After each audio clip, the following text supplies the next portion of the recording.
Benepisyo para sa mga may HIV lumaki. Itinaas sa 58,500 pesos kada taon ang benepisyo na matatanggap ng mga taong namubuhay na mayroong immunodeficiency virus or HIV kumpara sa 30,000 na budget noon. Ito ay para sa pinalawak na outpatient care package ng Philippine Health Insurance Corporation or PhilHealth.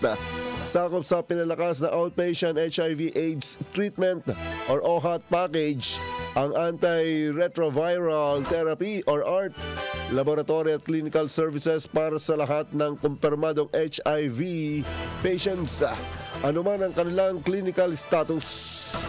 Buo naman ang suporta at proteksyon para sa mga may sakit. Ito ang sinisiguro ni PhilHealth Acting President Dr. Edwin Mercado.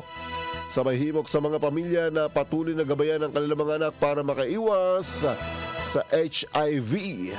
Matatanda na mayroong 5,000 naitalang mga bagong kaso ng HIV sa buong Pilipinas.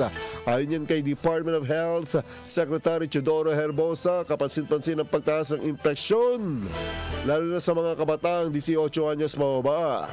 Kaya naman sineryoso ng DOH ang posibilidad na i-rekomenda ang pagdideklara ng National Public Health Emergency sa HIV. IFM News Lucena.